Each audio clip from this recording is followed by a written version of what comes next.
நினைவுக்குரிய சகோதரர்களே, தாய்மார்களே, சகோதரிகளே, உலமாக்களே, அல்லாஹ் ஜல்ல ஜலாலுஹு அம்ம நவாலுஹு அவனுடைய அளப்பெரும் அருள்தான் நம்மை எல்லாம் இந்த உலகத்தில் முஸ்லிம்களாக அல்லாஹ் படைத்திருக்கிறார். உலகத்தில் அல்லாஹ்வால் ஏற்றுக்கொள்ளப்பட்ட ஒரே ஒரு மார்க்கம் இந்த இஸ்லாமிய மார்க்கம் மாத்திரம்தான். அல்லாஹ் குர்ஆனில் சொல்கிறான், இன்னத்தீன இன்தல்லாஹில் இஸ்லாம். இந்த முழு உலகத்தையும் படைத்து பரிபாலித்து பராமரித்து இரட்சித்து பாதுகாத்து போஷிக்கக்கூடிய அந்த வல்லநாயன் அல்லாஹ், அவனால் ஏற்றுக்கொள்ளப்பட்ட மார்க்கம், அவனால் அங்கீகரிக்கப்பட்ட மார்க்கம், அவனால் கபூல் செய்யப்பட்ட மார்க்கம் இந்த உலகத்தில் இஸ்லாமிய மார்க்கம் மாத்திரம்தான். وَمَن يَبْتَغِي غَيْرَ الْإِسْلَامِ دِينًا فَلَن يُقْبَلَ مِنْهُ. யார் இஸ்லாம் அல்லாத வேற ஒரு மார்க்கத்தை தன்னுடைய மார்க்கமாக தேர்ந்தெடுத்துக் கொள்கிறாரோ, அல்லாஹ் சொல்கிறான், فَلَن يُقْبَلَ مِنْهُ. அவரிடம் இருந்து அந்த மார்க்கம் அல்லாஹ்விடம் ஏற்றுக்கொள்ளப்படாது. وَهُوَ فِي الْآخِرَةِ مِنَ الْخَاسِرِينَ. கியாமத்துடைய நாளை அவர் கைசேதமடைவார், நஷ்டமடைவார் என்பதாக அல்லாஹ் சொல்கிறார். ஆகையால் முஸ்லிம்களாகிய நாம் நமக்குரிய கண்ணியம், நமக்குரிய மதிப்பு, மரியாதை எல்லாமே இந்த மார்க்கத்தை எடுத்து நடப்பதில் தான் அல்லாஹ் வைத்திருக்கிறார். வேற எதிலும் கிடையாது. நம்முடைய பணத்தாலோ நம்முடைய பலத்தாலோ பதவியாலோ நமக்கு மதிப்பை அல்லாஹ் தரவில்லை. இந்த இஸ்லாம் என்ற புனித ஒரு மார்க்கத்தை நாம் ஏற்றுக்கொண்டதால் தான் அல்லாஹ் நம்மை இந்த உலகத்திலும் கண்ணியப்படுத்தி இருக்கிறான், மறுமையிலும் கண்ணியப்படுத்துவார்.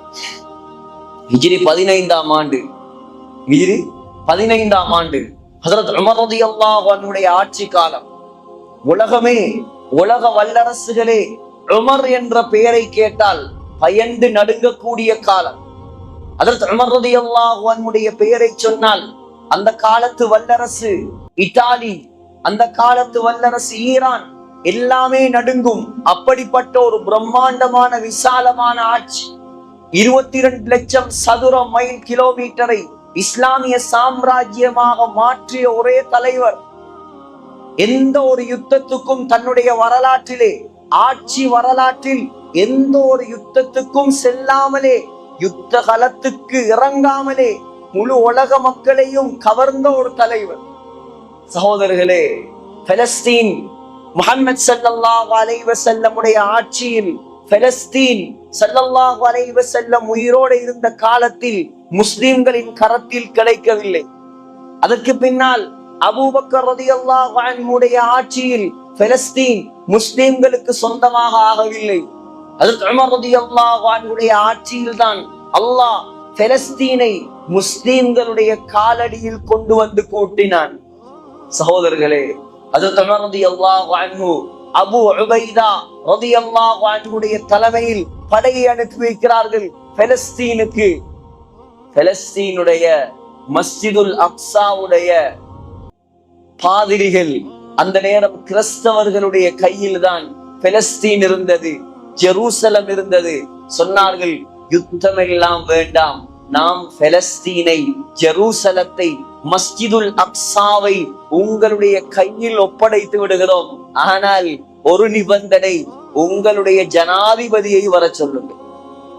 உங்களுடைய ஜனாதிபதி ஹஜ்ரத் உமர் வந்தால் நாம் அவருடைய கரத்தில் இந்த அக்ஸாவுடைய திறப்பை தருவதற்கு தயார். உடனே அபூ உபைதா கடிதம் எழுதுகிறார், கலீஃபா ஜனாதிபதி வந்தால் யுத்தம் இல்லாமலேயே திறப்பை தந்து விடுகிறார்களாம். உடனே உமர் ரலியல்லாஹு அன்ஹு முதன் முறையாக ஆட்சி பீடத்தில் இருந்து வெளிநாட்டுக்கு புறப்படுகிறார்கள். ஒரே ஒரு கழுதை பக்கத்தில் தன்னுடைய அடிமை சாலிம் ரலியல்லாஹு அன்ஹு, யார் பெரிய கலீஃபா, பெரிய ஆட்சியாளர், 1000 குதிரைகள், 1000 கழுதைகள், 1000 ஒட்டகங்கள், 1000 யானைகள், இப்படியெல்லாம் பெரும் படை திரட்டி கொண்டு கம்பீரமாக தாம்பீகமாக தன்னுடைய பிரயாணத்தை ஆரம்பிக்கவில்லை. ஒரே ஒரு கழுத, அதுல கொஞ்ச நேரம் உமர் ரலியல்லாஹு அன்ஹு உட்காருவாங்க, கொஞ்ச நேரம் சாலிம் உட்காருவார். இப்படித்தான் அவங்க பிரயாணம் போகுது. உமர் ரலியல்லாஹு அன்ஹு சொன்னாங்க, உன்னுடைய டேர்ன் வரும்போது நீ உட்கார்ந்து வா, நான் நடந்து வர்றேன்.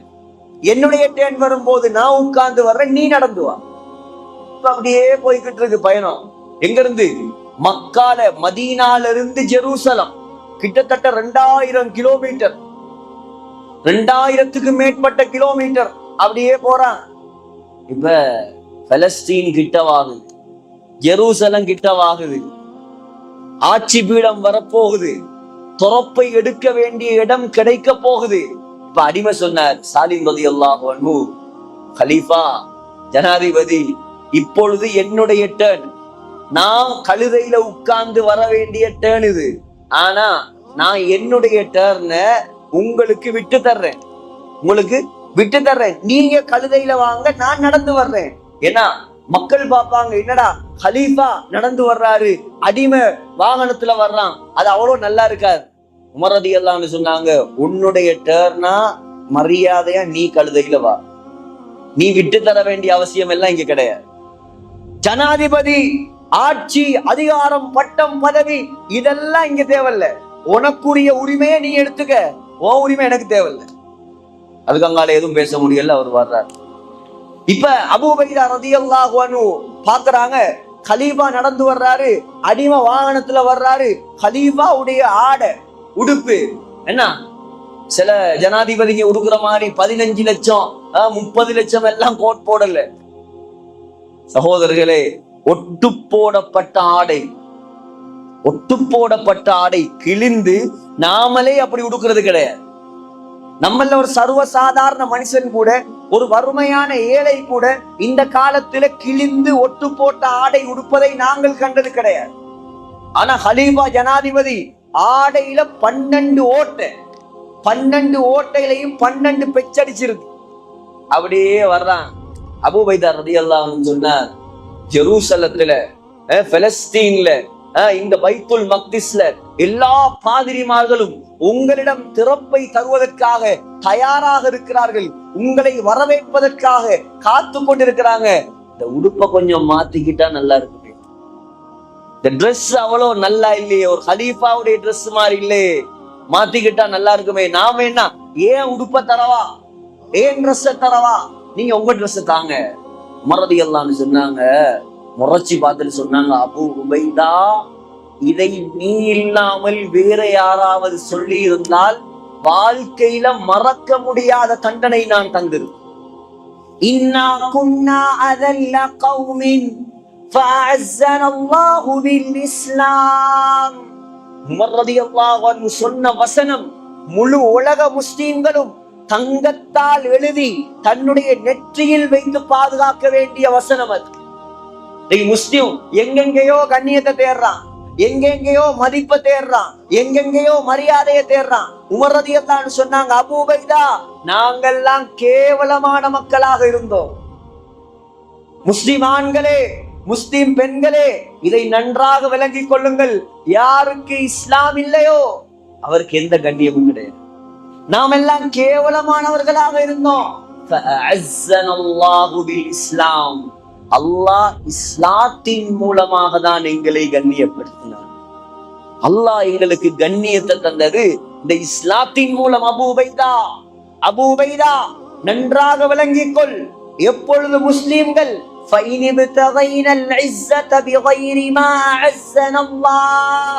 அல்லாஹ் எந்த இஸ்லாத்தின் மூலமாக கண்ணியப்படுத்தினானோ அந்த இஸ்லாத்தை தூக்கி வீசிவிட்டு வேற வேற விடயங்கள் மூலமாக கண்ணியத்தை தேட ஆரம்பிப்பார்களோ அதெல்லாம் அல்லாஹ் முஸ்லிம்களை கேவலப்படுத்த ஆரம்பிப்பார்.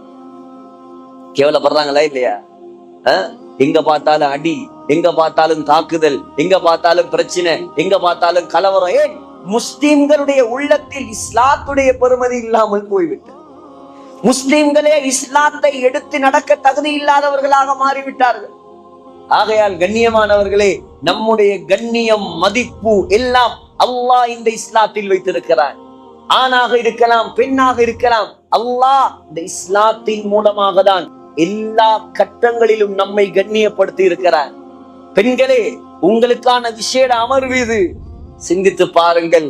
இஸ்லாம் வருவதற்கு முன்னால், ஸல்லல்லாஹு அலைஹி வஸல்லம் இந்த உலகத்துக்கு நபியாக வருவதற்கு முன்னால், குர்ஆன் இறங்குவதற்கு முன்னால் பெண்களுடைய நிலை இந்த உலகத்தில் எவ்வாறு இருந்தது? பெண்களுக்கு ஒரு மதிப்பு இருந்ததா? மரியாதை இருந்ததா? பெண்களை ஜாகிலியா காலத்தில் வியாபார பொருட்களை விட கேவலமாக நடத்தினார்கள். மாத காலங்கள்ல பெண்களை வீட்டுக்குள்ள கூட இருக்க மாட்டானா, வெளியில தள்ளிடுவானா. வேறையா ஒரு ரூமை வச்சு, இந்தா இதுக்கு கடை, வீட்டு பக்கமெல்லாம் வராத. கணவன் செத்துட்டானா நீ வாழவே தகுதி இல்லை. ஜாகிலியா காலம். யாருடைய கணவன் செத்துருவாரோ, மௌத்தாயிருவாரோ, நீ வாழ்வதற்கே தகுதி கிடையாது. நீ எல்லாம் வாழ தகுதி இல்லை, நீ செத்து போயிரு. பொம்பளை புள்ள பிறந்தா, அல்லாஹு அக்பர். அந்த எங்கமோ ஒரு ஊர்ல இருக்குல்ல, இப்பயும் அந்த கள்ளிப்பால் கொடுத்து கொள்ளுவாங்க. இப்ப கொள்றானுங்களோ இல்லையோ தெரியல. கள்ளிப்பால் கொடுக்கறது, கொல்றது ஜாகிலியா காலம். அதெல்லாம் இல்ல. கள்ளிப்பால் கொடுக்கறதும் இல்ல, ஒரு பாலும் கொடுக்கறது இல்ல. உயிரோட குழி தோண்டி புதைக்க வேண்டியது. நான் சொல்றது இல்ல, அல்லாஹ் சொல்றான். அல்லாஹ் சொல்றான், فَإِذَا بُشِّرَ أَحَدُهُمْ بِالْأُنْثَى. அல்லாஹ் சொல்றான், ஜாகிலியா காலத்தில் யாராவது ஒரு தகப்பனுக்கு உங்களுக்கு ஒரு ஆண் குழந்தை அல்ல பெண் குழந்தை பிறந்திருக்கிறது என்பதாக சொல்லப்பட்டால், அல்லாஹ் சொல்றான், பெண் குழந்தை பிறப்பது நன்மாராயம். நன்மாராயம். இந்த நன்மாராயம் அவனுக்கு சொல்லப்பட்டால், அந்த தகப்பன் இருக்காரே,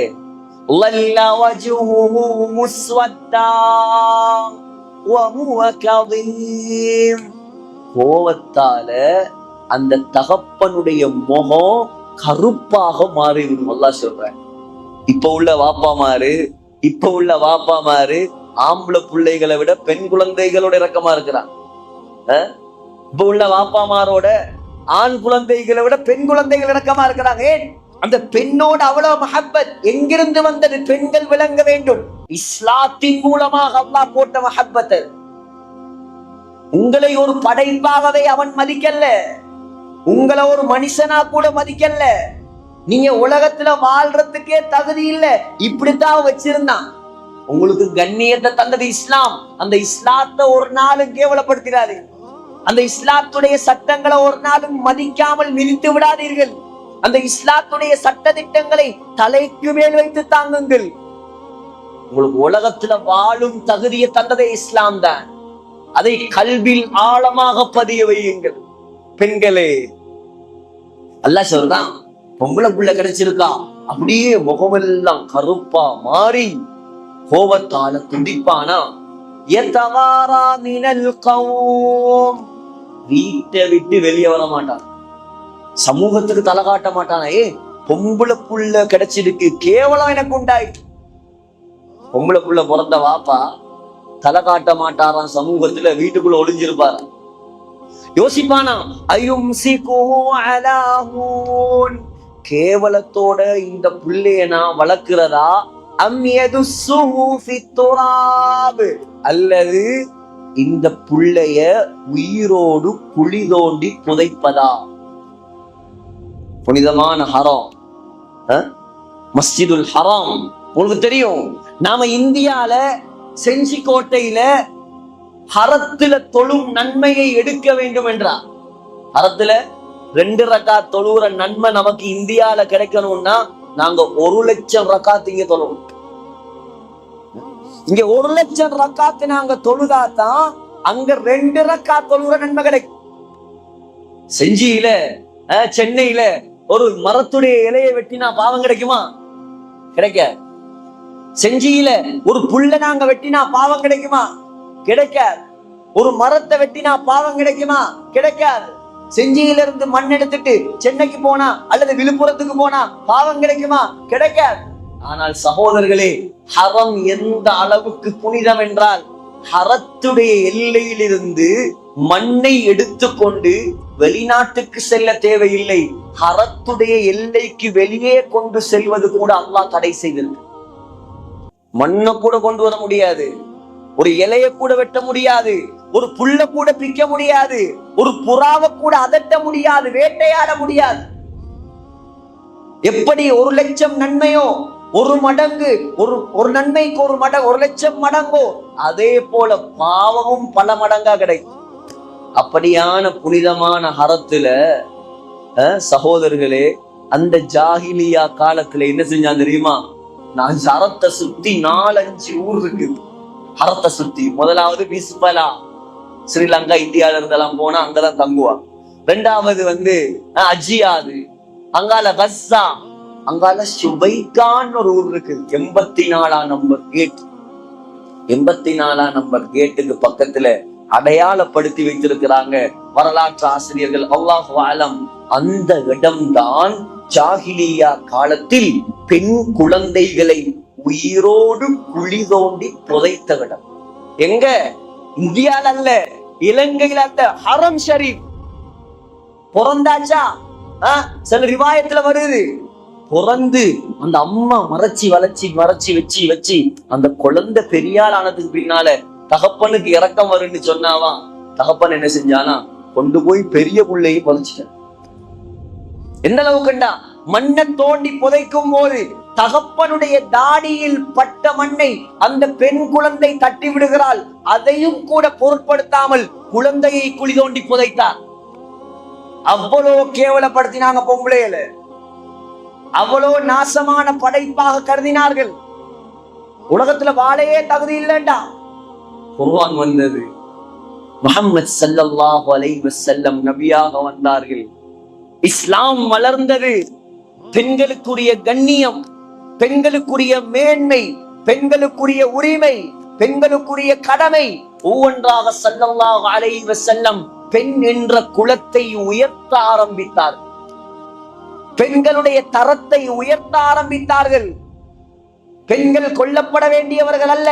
குர்ஆனை அல்லாஹ் இறக்கினான், வஇதல் மௌஊதது சுயிலத், வஇதல் மௌஊதது சுயிலத். உயிரோடு குழி தோண்டி புதைக்கப்பட்ட எல்லா பெண் குழந்தைகளையும் எழுப்பி நிப்பாட்டி அல்லாஹ் கியாமத்துடைய நாளையில் கேட்பானாம், பிஐதம்பின் குதிலத். என்ன பாவம் செஞ்சதுக்காக ஒன்ன கொலை செஞ்சான்? அல்லாஹ் இறக்கினார். சகோதரர்களே, முதலாவதாக அல்லாஹ் இந்த உலகத்தில் இஸ்லாத்தை ஏற்றுக்கொள்ளக்கூடிய பாக்கியம் ஒரு ஆணுக்கு நசீபாக்கவில்லை. அல்லாஹ் முதலாக இந்த உலகத்தில் இஸ்லாத்தை கபூல் செய்யும் பாக்கியத்தை ஒரு பெண்ணுக்கு தான் அல்லாஹ். யாரு? ஹதீஜா ரலியல்லாஹு அன்ஹா. முதலாக இஸ்லாத்துக்காக உயிர் தியாகம் செய்யும் பாக்கியத்தை அல்லாஹ் ஒரு ஆணுக்கு கொடுக்கவில்லை, சுமையா என்ற ஒரு பெண்ணுக்கு தான் அல்லாஹ் கொடுத்தார். குர்ஆன்ல அல்லாஹ் சூரத்துர் ரிஜால், ஆண்கள் என்பதாக ஒரு சூறாவை அல்லாஹ் இறக்கவில்லை. ஆனால் குர்ஆன்ல அல்லாஹ் 3வது பெரிய சூறாவாக சூரத்துன் நிசா, பெண்கள் என்பதாக அல்லாஹ் ஒரு சூறாவை இறக்கி வைத்திருக்கிறார். ஹஜ்ரத் ஈசா அலைஹிஸ்ஸலாம் உலகத்தில் அல்லாஹ்வால் படைக்கப்பட்ட அற்புதமான ஒரு நபி. அற்புதம். எந்த ஒரு ஆணுடைய துணையும் இல்லாமல், எந்த ஒரு ஆணுடைய தீண்டுதலும் இல்லாமல் அல்லாஹ்வுடைய குன் என்ற வார்த்தையின் மூலமாக அல்லாஹ் படைத்த ஒரு மனிதர். லேசானவர் அல்ல, லேசானவர் அல்ல. அல்லாஹ் சொல்றான், ஈசா அலைஹிஸ்ஸலாம் பிறவி குருடர் மீது தன்னுடைய கையை வைத்தால் அவனுக்கு பார்வை வந்தது. ஈசா அலைஹிஸ்ஸலாம் தோல் நோய் உள்ளவர்கள், தொழுநோய் உள்ளவர்கள், குஷ்டரோகம் உள்ளவர்கள், எங்க பார்த்தாலும் டெர்மடாலஜிஸ்ட், அதா இதா, உடம்பெல்லாம் அரிப்பு சொறி. சகோதரர்களே, ஈசா அலைஹிஸ்ஸலாம் எப்படிப்பட்ட ஒரு டெர்மடாலஜிஸ்ட் என்றால், ஈசா அலைஹிஸ்ஸலாம் தோல் நோய் உள்ளவர்களுடைய உடம்பின் மீது தன்னுடைய கையால் தடவினால் அல்லாஹ் உடனடியாக அந்த நோயை இல்லாமல் ஆக்கிவிடும். இதெல்லாம் குர்ஆன். வயுபரியுல் அக்மஹ வல் அப்ரஸ. 3வது அற்புதம் என்ன தெரியுமா? ஈசா அலைஹிஸ்ஸலாம் வயுஹில் மௌதா பிஇذنில்லாஹ். ஒரு ஜனாசாவை பார்த்து எலும்பு ஜனாசாவுக்கு உயிர் வந்து எழுப்பி நிக்குமா? இந்த ஈசா அலைஹிஸ்ஸலாத்துடைய வரலாறை பேசுவதற்கு அல்லாஹ் 2 பெண்களுடைய வரலாறை அல்லாஹ் பேச. முதலாவது ஈசா அலைஹிஸ்ஸலாத்துடைய தாய், 2வது ஈசா அலைஹிஸ்ஸலாத்துடைய பாட்டி உம்மம்மா. நம்ம ஊர்ல உம்மம்மான்னு சொல்லுவாங்க, இங்க என்ன சொல்றாங்களோ தெரியல, பாட்டிம்பாங்களே. அம்மாவுடைய அம்மாவை நம்ம ஊர்ல உம்மம்மான்னு சொல்லுவாங்க. அப்பாவுடைய அப்பா இருக்காரு, அவரை தான் நம்ம ஊர்ல அப்பாண்டுவாங்க. வாப்பாவுடைய வாப்பா இருக்காரு, அவருக்கு தான் அப்பா, அப்பாக்கு வாப்பாண்டுவாங்க. அதனால குழம்பிக்கலாதீங்க, சந்தேகம்னா கேட்டுக்கல. அப்ப ஈசா அலைஹிஸ்ஸலாத்துடைய பாட்டி உம்மம்மா, இலங்கை பாசையும் கொஞ்சம் நீங்க படிச்சுக்கல தானே வேணும், அப்பதான் அங்க வந்த உதவியா இருக்கும். பாட்டி என்ன செஞ்சாங்களாம், தன்னுடைய வயிற்றில் குழந்தை இருக்கும் பொழுது உலகத்துல உள்ள எல்லா பெண்களுக்கும் முன்னுதாரணம். குழந்தை வயிற்றுல இருக்கும் போது ஒரு பெண் எப்படி நடந்து கொள்ள வேண்டும், தான் கற்பிணியாக இருக்கும் பொழுது ஒரு பெண் என்ன நியத்து வைக்க வேண்டும், அல்லாஹ் படிச்சு தரலாம் குர்ஆன்ல. ஈசா அலைஹிஸ்ஸலாத்துடைய உம்மம்மா யார்? ஹன்னா, இம்ரானுடைய மனைவி. கற்பிணியாக இருக்கும் பொழுது செய்த துஆவை அல்லாஹ் குர்ஆனில் சொல்கிறான். டேய், குழந்தை ஆம்பளை புள்ளனாலே யோசிக்கிறது, என் புள்ள பிறந்தா அவன் பெரியாராய் நல்ல பணம் காசெல்லாம் சம்பாதிச்சு நான் மகாராணி மாதிரி காலுக்கு மேல காலை போட்டு உட்கார்ந்து சாப்பிடணும். இது அதிகமானவங்கட ஆசை. பரவாயில்லை. ஆனா சகோதரர்களே, குழந்தை வயிற்றில் இருக்கும் பொழுது உங்கள் மனைவிமாருக்கு கற்றுக் கொடுங்கள். பெண்களை விளங்கிக் கொள்ளுங்கள், எப்படி நியத்து வைக்க வேண்டும். என்னுடைய வயிற்றில் இருக்கும் குழந்தையை நான் அல்லாஹ்வுடைய மார்க்கத்துக்காக நான் அர்ப்பணிப்பேன். அல்லாஹ் உங்களோட பரம்பரையை வீணாக்க மாட்டான். அல்லாஹ் உங்களோட பரம்பரையை தழைத்து ஓங்க செய்வான். அந்த தாய் சொல்றா, இஸ் காலத் இம்ராத்து இம்ரான் ரப்பி யா அல்லாஹ் இன்னி நான் நதர்து லக உனக்காக நேர்ச்சை செய்து விட்டேன். மா ஃபீ பத்னி முஹர்ரரா, என் குழந்தை, என் வயிற்றில் இருக்கக்கூடிய புள்ள, ஆம்பளை புள்ள இன்ஷா அல்லாஹ் பிறந்தா யா அல்லாஹ் அந்த ஆம்பளை குழந்தைய மஸ்ஜிதுல் அக்ஸாவுக்கு நான் வக்ஃப் பண்ண போறேன். இம்ரான் வாழ்ந்தது எங்க? மரியம் அலைஹிஸ்ஸலாம் வாழ்ந்தது எங்க? மரியம் அலைஹிஸ்ஸலாத்துடைய தாய் குடும்பம் இம்ரானுடைய பரம்பரை வாழ்ந்தது எங்க? சுலைமான் அலைஹிஸ்ஸலாம், ஈசா அலைஹிஸ்ஸலாம், ஜக்கரியா அலைஹிஸ்ஸலாம், யஹ்யா அலைஹிஸ்ஸலாம், தாவூத் அலைஹிஸ்ஸலாம், அவ்வளவு பேரும் வாழ்ந்தது பலஸ்தீன். மக்காவுக்கு வராத நபிமார் இருக்கிறான், மதீனாவுல காலடி வைக்காத நபிமார் இருக்கிறான், பலஸ்தீன்ல காலடி வைக்காத ஒரு நபி இந்த உலகத்தில் கிடையாது. அதைத்தான் ரத்த பூமியா மாத்திட்டு இருக்கிறான். அல்லாஹ் இன்ஷா அல்லாஹ் நிச்சயமாக விடிவு காலத்தை உண்டாக்குவான். நமக்கு அவசரம், எப்படா எப்படா எப்படா. அல்லாஹ் ஒரு நாள் வைத்திருக்கிறான். ஸல்லல்லாஹு அலைஹி வஸல்லம் சொன்னாங்க, வரும் ஒரு காலம் உம்ரானு பைத்துல் மக்திஸ், பலஸ்தீன் ஜெருசலம் செழிப்பான பூமியாக மாறும். முழு உலக முஸ்லிம்களும் தங்களுடைய ஊர்களை எல்லாம் விட்டு பலஸ்தீனில் போய் குடியேற ஆரம்பிப்பார். இன்னைக்கு பலஸ்தீனுக்கு போறனாலே பயப்படுறான், யாரும் போக மாட்டான். அல்லாஹ்வுடைய தூதர் சொன்னாங்க, ஒரு காலம் வரும், ஹாக்கிம்ல இப்னு ஹவாலாவை பார்த்து சொன்னார்கள், இப்னு ஹவாலா, இப்னு ஹவாலா, ஒரு நாள் வரும் அல்லாஹ் இந்த இஸ்லாமிய சாம்ராஜ்யத்தின் மத்திய அரசாக, சென்ட்ரல் கவர்மெண்டாக பலஸ்தீனை தான் அல்லாஹ் மாத்தும். இந்த சவுதி, இந்த கட்டாரு எல்லாம் போயிடும்.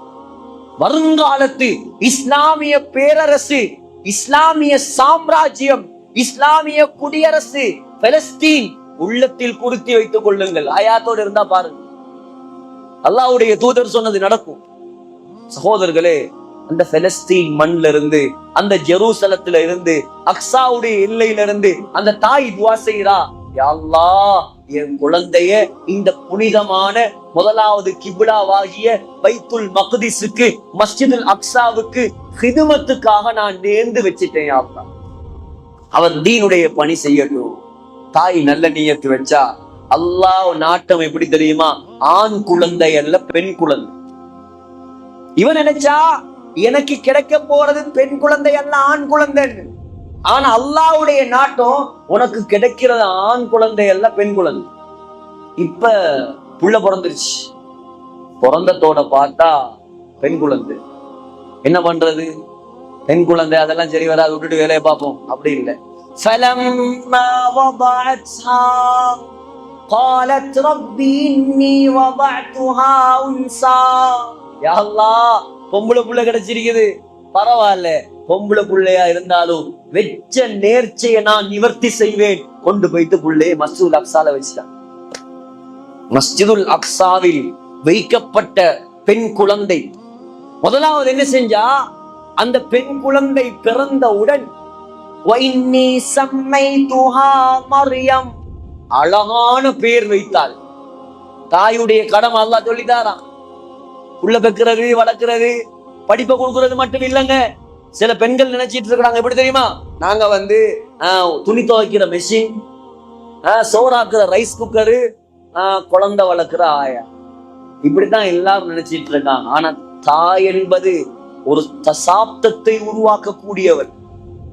நமக்கு முன்னால் வாழ்ந்த இஸ்லாமிய தாய்மார்கள் ஒரு குழந்தையை பெற்றெடுக்கவில்லை, ஒரு கம்யூனிட்டியை உருவாக்கியவர். ஈசா அலைஹிஸ்ஸலாத்துடைய உம்மம்மா பாருங்க எப்படி விரந்தத்தோட சொன்னா, மரியம், நான் பேர் வைக்கிறேன் மரியம். அழகான பெயர். 1500 2000 வருடங்களுக்கு முன்னால் ஆரம்பித்த அந்த பெயர் இஹ்லாஸோட வச்சதால இன்னைக்கும் வருதா இல்லையா? இன்னைக்கும் சேலத்துல இருக்கிறாங்களா இல்லையா? தமிழ்நாட்டுல இருக்கிறாங்களா இல்லையா?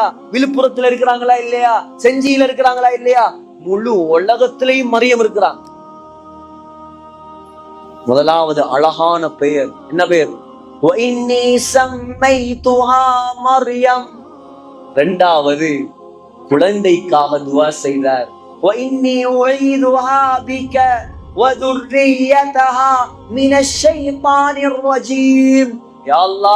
உனக்காக கஷ்டப்பட்டு நேர்ந்து வச்சு பெற்றெடுத்த புள்ள, இந்த புள்ளையையும் இந்த புள்ளையுடைய பரம்பரையையும் நீ ஷைத்தானை விட்டு பாதுகாப்பாயாக.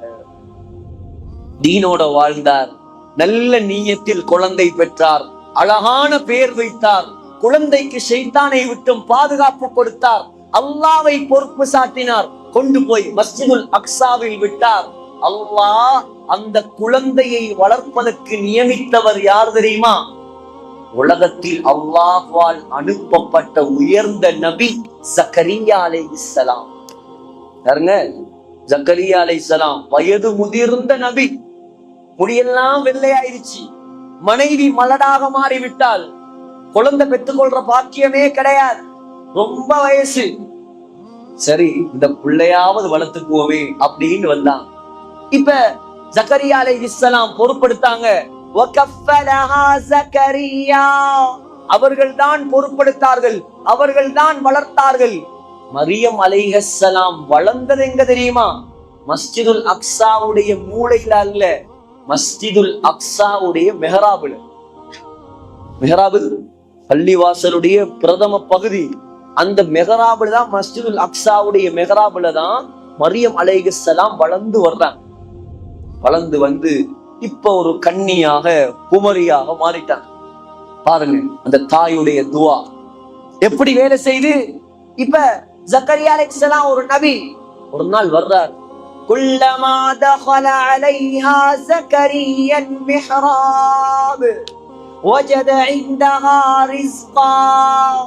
வந்து பார்க்கிறார், மரியம் அலைஹிஸ்ஸலாம் பழங்களை வைத்துக் கொண்டு சாப்பிட்டு கொண்டிருக்கிறார். என்ன பழம்? என்ன பழம்? சீசன்லயே இல்லாத பழம், பலஸ்தீன்லயே கிடைக்காத பழம். உதாரணமா ஸ்ரீலங்கால தூரி என்ற ஒரு பழம் இருக்கு, உங்களுக்கு தெரியுமா? இங்க இருக்கோ தெரியல. தூரி என்ன ஒரு கலீல் அஹ்மத் மௌலானா கீரனூரி சொல்லுவாங்க, ஸ்ரீலங்கா வந்தா தூரி எங்கா தின்னாம போகப்படாது. அது ஸ்ரீலங்கால ரொம்ப ஃபேமஸ். அங்க இருக்குது, மலேசியால இருக்குது, உங்களுக்கு தெரிஞ்சிருக்கும். அவ தூரியங்காக இப்ப ஒருத்தர் ஒரு பொம்புல உதாரணமா வச்சு சாப்பிட்டு இருக்கா. எங்க? செஞ்சியில. எம்ஜிஆர் நகர்ல சாப்பிட்டு இருக்கான். மத்த பொம்பளைங்க எல்லாம் கேட்பாங்களா இல்லையா? எங்காலம்மா உனக்கு மட்டும் தூரியங்கா, செஞ்சியில தூரியங்காவே கிடையாது கேட்பாங்களா இல்லையா? இப்ப கேட்கிறார் ஜக்கரியா அலைஹிஸ்ஸலாம், இது என்னது? சீசன்ல இல்லாத, பெலஸ்தீன்ல கிடைக்காத பழங்களை நீ சாப்பிட்டு கொண்டிருக்கிறாய். அன்னால கிஹாதா, மரியமே உனக்கு இதை யார் தந்தது? மரியம் அலைஹிஸ்ஸலாம் சொன்னாங்க, காலத் ஹுவ மின் இந்தில்லாஹ், அல்லாஹ் வானத்திலிருந்து டைரக்டா இறக்கி தந்தான். சீசன்ல இல்லாத பழத்தை யார் கொடுத்திருக்கான்? அல்லாஹ் மஸ்ஜிதுல் அக்ஸால இறக்கி இருக்கான். சொன்னாங்க இன்னொரு வார்த்தை, இன்னல்லாஹ யர்ஸுகு மன் யஷா, அல்லாஹ் யாருக்கு விரும்புகிறானோ அவர்களுக்கு பிகைரி ஹிசாப், நினையாத புறத்தால் கணக்கில்லாமல் அள்ளி கொடுப்பான். ஜக்கரியா அலைஹிஸ்ஸலாம் யோசிக்கிறார், சீசன்ல இல்லாத பழங்களை மரியம் அலைஹிஸ்ஸலாத்துக்கு கொடுக்கிறதுக்கு அல்லாஹ்க்கு சக்தி இருந்தா இந்த கிழவனுக்கு குழந்தையை தர்றதுக்கு அல்லாஹ்க்கு சக்தி இருக்காதா? யாருங்க? ஒரு நபி, நபி அல்லாஹ்வுடைய நெருக்கமான நபி. குர்ஆன்ல 25 பெயர் சொல்லப்பட்ட ரசூல்மார்களில் ஒருவர். இந்த தாய் ஒழுங்கா நியத்து வச்சா, ஒழுங்கா பெத்தெடுத்தா, நல்ல பெயர் வைத்தா, நல்லவரிடம் வளர்க்க கொடுத்தா, வளர்க்க கொடுத்தவர் யோசிக்கிற அளவுக்கு அவ அல்லாஹ்வோட உதவியை இறக்கிட்டான். இவர் யோசிக்கிறார், இந்த பொம்பளைக்கு வானத்துல இருந்து அல்லாஹ்வுக்கு பழங்களை கொடுக்க முடியும்னா ஏன் நமக்கு குழந்தை தரையல? ஹுனாலிக தஆ ஜக்கரியா ரப்பஹ், உடனே கையேந்தினா ஜக்கரியா அலைஹிஸ்ஸலாம் கையேந்தி சொன்னாங்களாம், ரப்பி ஹப்லி மின் லதுன்க ذُرِّيَّةً طَيِّبَةً இன்னக ஸமீஉத் துஆ. யா அல்லாஹ், உன்னுடைய புறத்தால் எனக்கு ஒரு குழந்தை பாக்கியத்தை தருவாயாக. இப்னு அப்பாஸ் ரலியல்லாஹு அன்ஹு, யாரு? தஃசீர் கலை வல்லுனர்களின் தலைவர், சொல்றார், ஜக்கரியா அலைஹிஸ்ஸலாம் துஆ கேட்கும் போது 120 வயசாம். எத்தனை வயசு? 120 வயசாம். பஞ்சாதிக்கு வயசு 99. பஞ்சாதிக்கு 99 வயசு, ஜக்கரியா அலைஹிஸ்ஸலாத்துக்கு 120 வயசு. சும்மா யோசிச்சு பாருங்களேன், ஒரு 70 வயசு தாத்தாவும் ஒரு 69 வயசு ஒரு பாட்டியும் ஒரு வியோஜி கிட்ட போறாங்க, எங்களுக்கு குழந்தை இல்ல, ஏதாவது வழி இருக்கா? வியோஜி அடிச்சு விரட்டுவான். உங்களுக்கு இந்த வயசுலயா குழந்தை தேவைப்படுது? போய் கபரை தோண்டி வைங்க, மௌத்தாகிறதுக்கு ரெடியா. இதெல்லாம் தேவையில்லாத ஹாப்பெல்லாம் வைக்காதீங்க. இந்த வயசுல உங்களுக்கு ஏன் குழந்தை கிடைக்க போகுது? ஆனா படைத்த ரப்புல் ஆலமீன் எப்படியானவன், அவன் நினைத்தால் செய்வான். 120 வயசு வயசாளி கையேந்திராரு, யா அல்லாஹ் எனக்கு குழந்தை வேணும். 99 வயசு கிழவி, குழந்தை பாக்கியமே கிடைக்காதுன்னு எல்லாரும் சொல்லிட்டாங்க, மலடிட்டாங்க.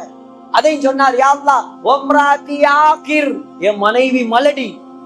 இன்னி வகனல் ஆபமு மின்னி, என் எலும்புகள் எல்லாம் பலகீனமாகி விட்டது, முடியெல்லாம் வெள்ளையாயிடுச்சு. ஏன் உடம்புல பிசிக்கலி எந்த ஃபிட்னஸும் கிடையாது, என் உடம்புல எந்த சக்தியும் இல்லை, என்னால புள்ள பெத்துக்க முடியாது. ஆனா மரியமுக்கு உனக்கு சாப்பாடு கொடுக்கலன்னா எனக்கு புள்ளையத்தான். அல்லாஹ் சொல்லிட்டான், அல்லாஹ் சொல்லிட்டான், உங்களுக்கு புள்ளையை நாங்கள் தந்து விடுவோம். இப்ப இவருக்கு ஆச்சரியம், எனக்கா புள்ளையா இந்த வயசுலயா? அது எப்படி? அல்லாஹ் சொன்னான், கால கதாலிக், அது அப்படிதான். அது எப்படி எனக்கு? அது அப்படிதான். கால ரப்புக ஹுவ அலைய ஹய்யின், அது உனக்கு தான் பெரிய விஷயம். அல்லாஹ் சொல்றான், எனக்கு சிம்பிள் மேட்டர், அது எனக்கு சிம்பிள், நான் நினைச்சதை செய்யறவன் இல்ல. உனக்கு குழந்தைதா இருந்தாலும் எனக்கு ஒரு மேட்டரா? நீ இப்பதான் கேட்டிருக்க. எனக்கு அதெல்லாம் ஒரு சப்ஜெக்ட் இல்ல, எனக்கு லேசான விஷயம். وَقَدْ خَلَقْتُكَ مِنْ قَبْلُ وَلَمْ تَكُ شَيْئًا. ஏ ஜக்கரியா, ஒன்றுமே இல்லாமல் இருந்தீங்க. ஒரு 120 வருஷத்துக்கு முன்னால உங்களுக்கு அட்ரஸே இருக்கல்ல. இப்ப 29 வருஷத்துக்கு முன்னால எனக்கு அட்ரஸ் இருந்துச்சா? நான் யாருங்க? 50 வருஷத்துக்கு முன்னால உங்களுக்கு அட்ரஸ் இருந்துச்சா? அட்ரஸே இல்லாம இருந்த உங்களை எனக்கு படைக்கலன்னா, வயசு போன உனக்கு குழந்தைய தாரது எனக்கு பெரிய வேலையா? நீ ஒன்றும் பண்ண தேவையில்ல. 3 நாள் யாரோடையும் பேசாம போய் மிஹராப்ல திக்ர்ல ஏறி குழந்தை கிடைக்கும். அது மாத்திரமில்ல, லேசான குழந்தை அல்ல, ரொம்ப விசேஷமான குழந்தை. அல்லாஹ் சொல்றான், எப்படியான குழந்தை? وَإِنِّي سَمَّيْتُهُ يَحْيَى. அல்லாஹ் சொல்றான், சம்மைதுஹு யஹ்யா, உனக்கு குழந்தைய தந்தாச்சு, அந்த குழந்தைக்கு நீ பேர் வைக்க தேவையில்ல, நானே பேர் வச்சு தர்றேன். என்ன பேரு? யஹ்யா. அது மாத்திரமா? லேசான பேரா? லம் நஜஅல் லஹு மின் கப்லு சமியா. இந்த உலகத்தில் யாருக்கும் இதுக்கு முன்னாடி யஹ்யான்னு நான் பேர் வைக்கவும் இல்லை. முதன் முறையா உன் குழந்தைக்கு தான் வைக்கிறேன் யஹ்யா. அல்லாஹ் சொல்றான் இரண்டாவது முஸத்திகம் பிகலிமத்தின் மின். இரண்டாவது சிறப்பு, அந்த குழந்தை யார் தெரியுமா? ஈசா அலைஹிஸ்ஸலாத்தை முதலாக ஈமான் கொள்ளக்கூடிய குழந்தை. ஈசா அலைஹிஸ்ஸலாம், யஹ்யா அலைஹிஸ்ஸலாம், ஜக்கரியா அலைஹிஸ்ஸலாம் எல்லாம் ஒரே பீரியட்ல வாழ்ந்தவர். கொஞ்சம் தான் வித்தியாசம். முதலாவது ஈசா அலைஹிஸ்ஸலாத்தை ஈமான் கொள்வார். இரண்டாவது வகான சய்யிதன், தலைவராக மாறுவார். வரசூலன், சய்யிதன் வரசூலன் வநபிய்யம் மினஸ் சாலிஹீன். சகோதரர்களே, தலைவராகுவாரு, நபியாக ஆகுவார். ரசூலன் அல்ல, ஹசூரன், ஹசூராக மாறுவார். ஹசூர்ண்டா என்னங்க? ஹசூர்ண்டா என்ன தெரியுமா?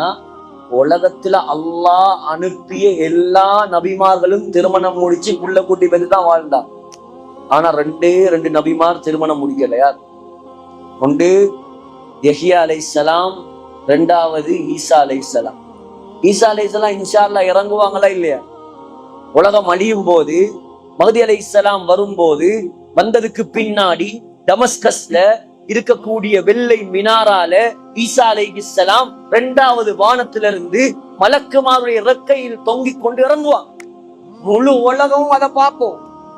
இறங்கினதுக்கு பின்னால, தஜ்ஜால கொன்னதுக்கு பின்னால, ஹஜ்ஜி செஞ்சு கல்யாணம் முடிச்சு குழந்தை கூட்டி எல்லாம் பெற்றதுக்கு பின்னாலதான் ஈசா அலைஹிஸ்ஸலாம் மௌத்தா போவாங்க.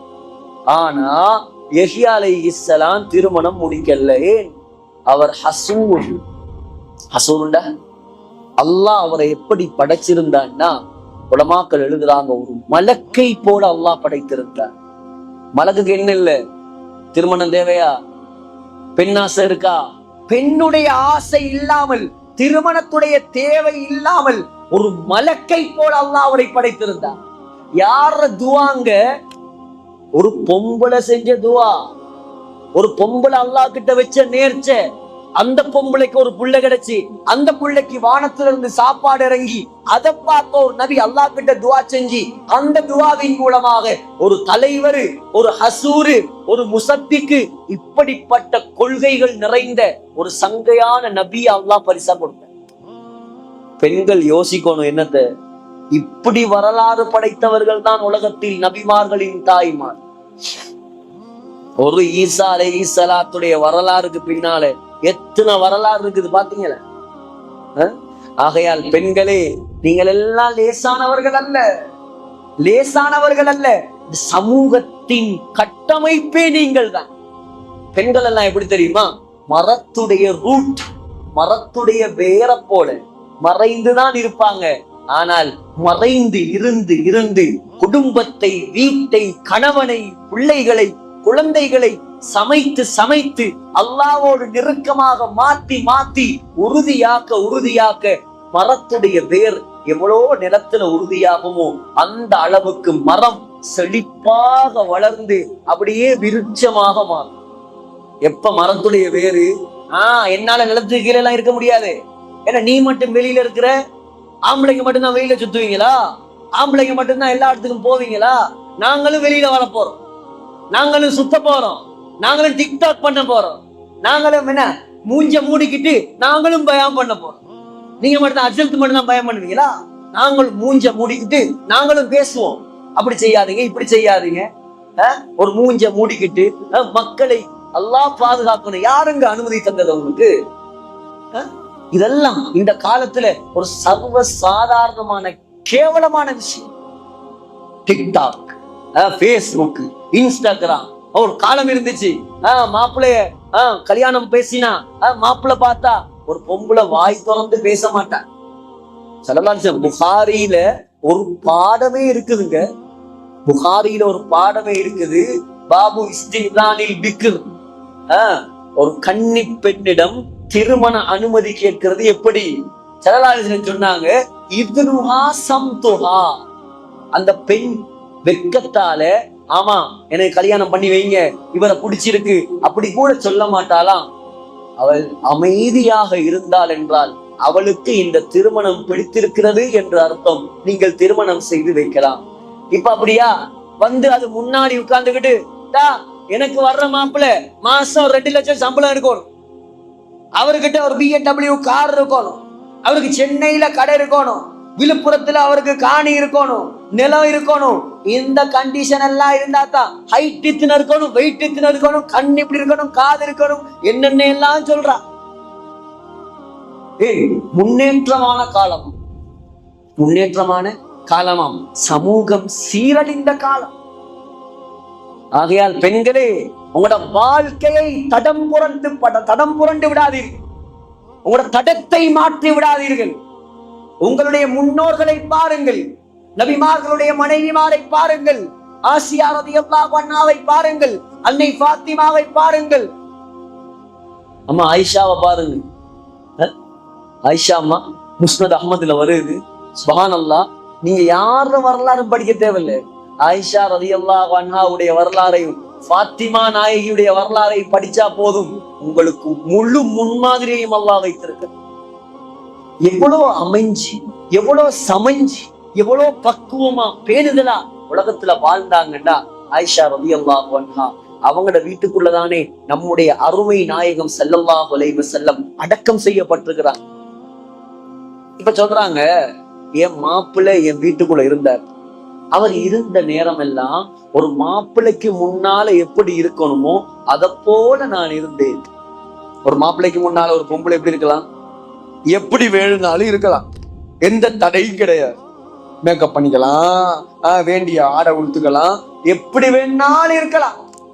2 வருஷம் 3 மாதங்களுக்கு பின்னால் என்னுடைய மாப்பிள்ளை, என்னுடைய கணவனுடைய கபருக்கு பக்கத்தில் இன்னொரு கபர் வந்தது. யாரு? அபூபக்கர் சித்திக் ரலியல்லாஹு அன்ஹு. அபூபக்கர் சித்திக் ரலியல்லாஹு அன்ஹு ஆயிஷா அம்மாக்கு யாருங்க? யாரு? வாப்பா. வாப்பாவுக்கு முன்னாடி கணவனுக்கு முன்னால் இருக்கிற மாதிரி இருக்க முடியாது. கொஞ்சம் மரியாதையோட, கொஞ்சம் டீசென்டோட தான் இருக்கணும். வாப்பா தகப்பனுக்கு முன்னாடி. தகப்பன் வந்த நாள்ல இருந்து ஒரு தகப்பனுக்கு முன்னாடி எப்படி இருக்கணுமோ அப்படித்தான் நான் அந்த கபரடி கிட்ட போவேன். யாரு? உயிரோட உள்ள தகப்பன் அல்ல, ஜனாசாவா கபருக்குள்ள இருக்கிறார். அவருக்கு முன்னாடி மார்க்க சட்டம் எடுத்து நடக்க வேண்டிய அவசியமே இல்லை, விரும்பின மாதிரி இருக்கலாம்.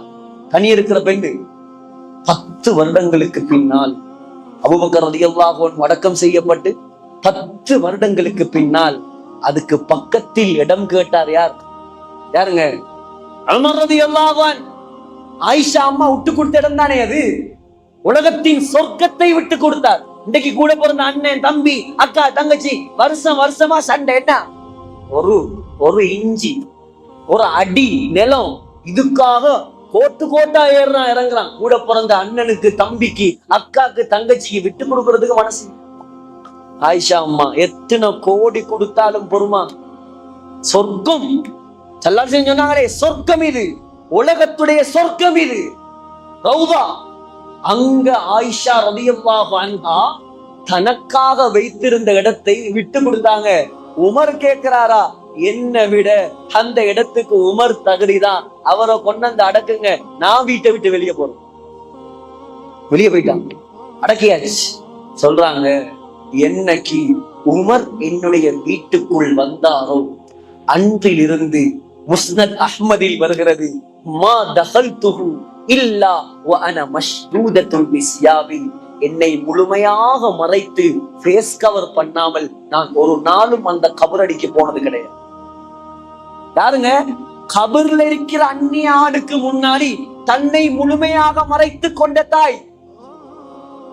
இப்ப உள்ள ஆயிஷாவுடைய நிலைமை என்ன? இப்ப உள்ள பாத்திமாவுடைய நிலைமை என்ன? எல்லாம் கேள்விக்குறியா மாறி போயிருக்கு. ஆகையால் பெண்களே, நீங்கள் லேசான படைப்பல்ல.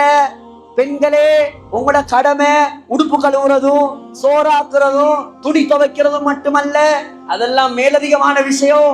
பெண்களே உங்களோட கடமை கணவனை சந்தோஷப்படுத்துவது மாத்திரமல்ல, உங்களுடைய கடமை உங்களுக்கு அல்லாஹ் பொறுப்பாக அமானிதமாக தந்த பிள்ளைகள், குழந்தைகள், கணவன், இவர்களுக்கு தீனை வழங்குவது, இவர்களுக்கு மார்க்கத்தை கொடுப்பது, இவர்களுக்காக நீங்கள் அல்லாஹ்வை பயந்து இந்த உலகத்தில் வாழ்வது, அல்லாஹ்வுடைய சட்டங்களை எடுத்து நடப்பது, அந்நிய ஆண்கள் மஹ்ரம் பேணி நடப்பது, இது உங்களுடைய தலையாய கடமை.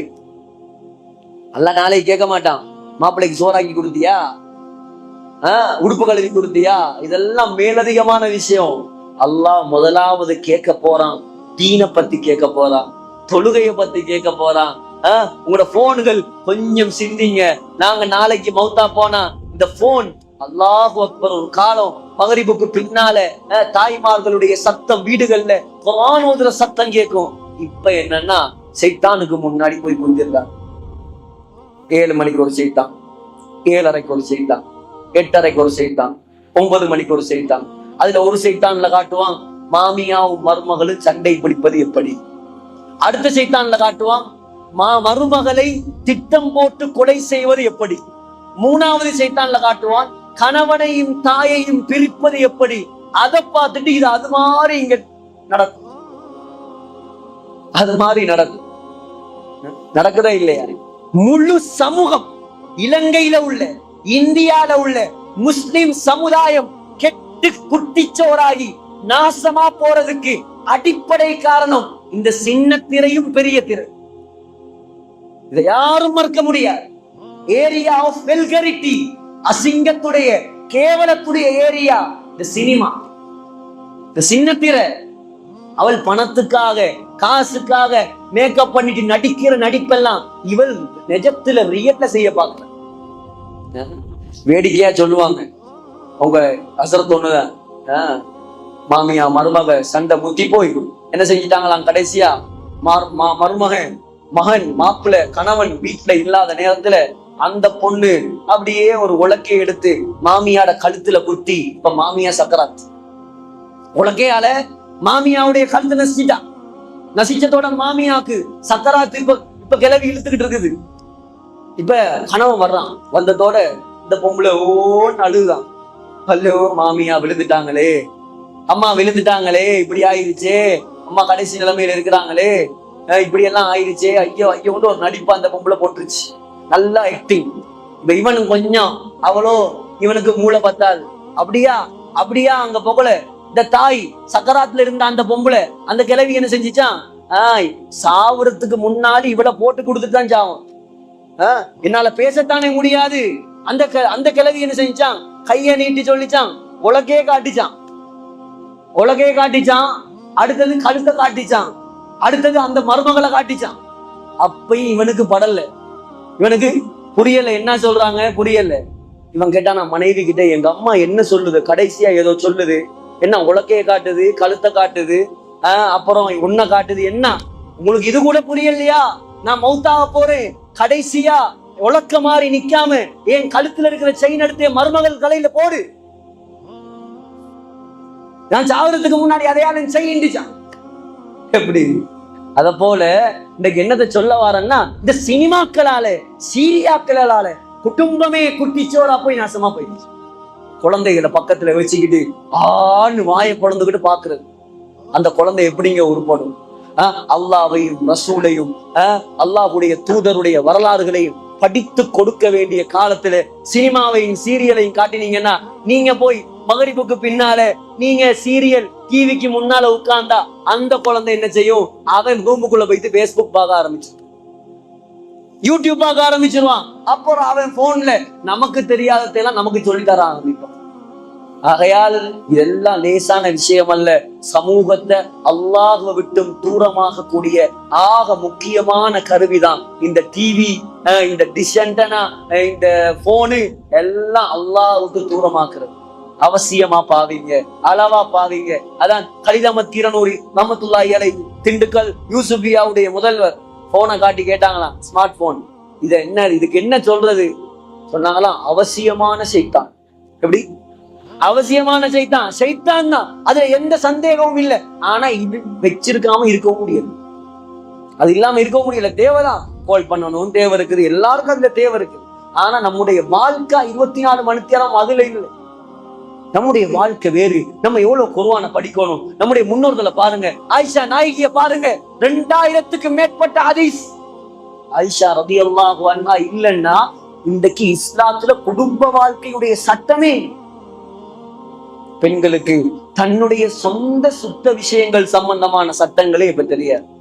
ஆகையால் பெண்களே, நீங்கள் உயர்ந்தவர்கள், சொந்தத்துக்குரியவர்கள், சொர்க்கத்துக்கு வழியை காட்டக்கூடியவர்கள். அதுவும் சிறப்பான இந்த செஞ்சியில் மாஷா அல்லாஹ் ஒரு அமைதியான, செழிப்பான, கண்ணியமான ஒரு ஊர். அல்லாஹ் பிறந்து வாழக்கூடிய ஒரு சந்தர்ப்பத்தை உங்களுக்கு தந்திருக்கிறான். நல்ல மக்கள், நல்ல பண்பு, நல்ல அரவணைப்பு, அன்பும் பண்பும் இரக்கமும் நிறைந்த ஒரு ஊர். சகோதரர்களே, மௌத்து வரைக்கும் அல்லாஹ் இந்த ஊரையும் கபூல் செய்யணும். இந்த ஊர்ல உள்ள ஆண்கள், பெண்கள் எல்லாரையும் கபூல் செய்யணும். ஆனால் உங்களிடம் நான் கடைசியாக கெஞ்சி கேட்டுக்கொள்ளும் விஷயம் என்ன தெரியுமா? அல்லாஹ் உங்களுக்கு நாடிய முன்னேற்றத்தை துனியாவுல தருவான். தயவு செய்து ஆண்களும் பெண்களும் மறுமையை பற்றி சிந்திக்க ஆரம்பியுங்கள். தொழுகைக்கு எப்படி மக்களை இழுக்கலாம், தொழுகையாளிகளுடைய வீதத்தை எப்படி அதிகரிக்கலாம், எப்படி மக்களை போய் அலைஞ்சி திரிஞ்சி பாடுபட்டு கால கைய பிடிச்சாவது இந்த பள்ளிவாசலுக்கு கொண்டாங்க. பெண்களே, கணவன்மாரு, வயது வந்த ஆண்கள் உங்களோட வீட்டுல தொழாம உட்கார்ந்து இருக்கிறானா, அகப்பையால அடிச்சாவது விரட்டு. போ, உனக்கு சோறு தர மாட்டேன், நீ தொழலன்னு முடிவெடுங்க. இதுக்கு பின்னால தொழாத உனக்கு ஒரு பச்சை தண்ணி தரமா.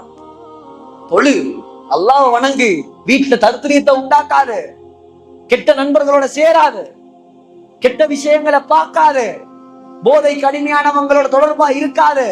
இந்த விஷயத்துல நீங்க கவனம் செலுத்துங்க.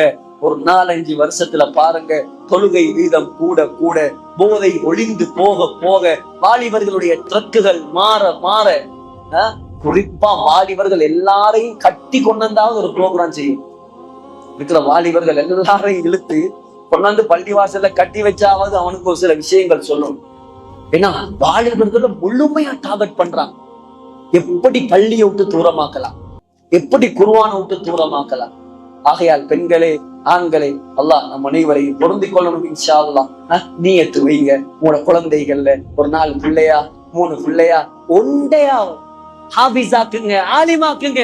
நீங்க மௌத்தா போனா உங்களுக்கு ஜனாசா தொழுவிக்கிறதுக்கு ஒரு குழந்தையாவது உருவாக்குங்க.